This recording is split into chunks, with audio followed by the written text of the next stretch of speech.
বিক্ষোভ অবরোধে ভোটের আগে উত্তপ্ত নন্দীগ্রাম। সেখানে বিজেপির মহিলা কর্মীকে কুপিয়ে খুনের অভিযোগ উঠল তৃণমূল আশ্রিত দুষ্কৃতীদের বিরুদ্ধে। হামলার ঘটনায় জখম হন কয়েকজন বিজেপি কর্মীও। এদের মধ্যে একজনের অবস্থা আশঙ্কাজনক হওয়ায় তাকে কলকাতায় স্থানান্তরিত করা হয়েছে। তিনি নিহত বিজেপি কর্মীর ছেলে। এরপরই বৃহস্পতিবার সকাল থেকে বিক্ষোভ দেখাতে শুরু করে বিজেপির নেতা কর্মীরা। যদিও অভিযোগ অস্বীকার করেছে তৃণমূল কংগ্রেস। ভোট প্রচারের শেষ লগ্নে সোনাচূড়ার মনসাপুকুর বাজার সংলগ্ন এলাকায় রাতে পাহারা দিচ্ছিলেন বিজেপির কর্মী সমর্থকেরা। অভিযোগ, সেই সময় একদল দুষ্কৃতী ধারালো অস্ত্র নিয়ে বিজেপি কর্মীদের উপর চড়াও হয়। রথিবালা আরি নামে এক বিজেপি কর্মীকে এলোপাথারি কোপ মারতে থাকে। রক্তাক্ত হয়ে রাস্তায় লুটিয়ে পড়েন তিনি। মাকে বাঁচাতে গিয়ে গুরুতর জখম হন রথিবালার ছেলে সঞ্জয় আরিও। চিৎকার শুনে গ্রামবাসীরা ঘটনাস্থলে পৌঁছলে দুষ্কৃতীরা এলাকা ছেড়ে পালিয়ে যায়।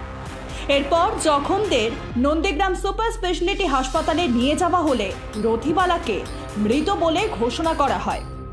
এই ঘটনায় জখম আরও প্রায় 7 জন বিজেপি কর্মী। এই ঘটনার পর থেকে উত্তপ্ত হতে শুরু করে নন্দীগ্রাম। থানার সামনে বিক্ষোভ দেখান স্থানীয় বাসিন্দারা।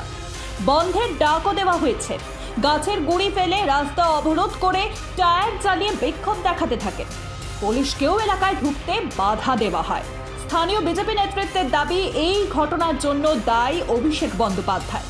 কারণ লোকসভা ভোটের প্রচারে নন্দীগ্রামে এসে বদলা নেওয়ার হুঁশিয়ারি দিয়েছিলেন অভিষেক বন্দ্যোপাধ্যায়।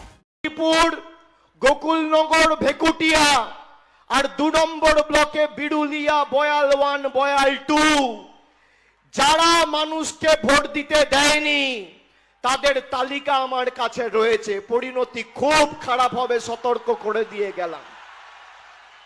খুব খারাপ হবে। কোনো বাবা বাঁচাবে না, কেউ বাঁচাবে না।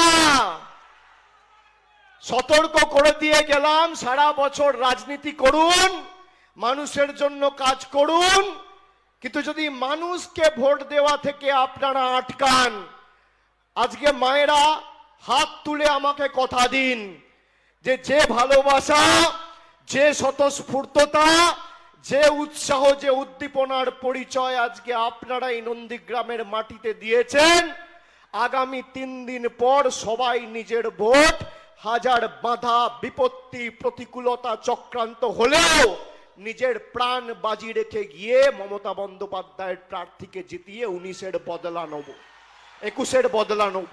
তবে শুধুমাত্র অভিষেক বন্দ্যোপাধ্যায় নন, হুঁশিয়ারি দিয়েছিলেন মমতাও।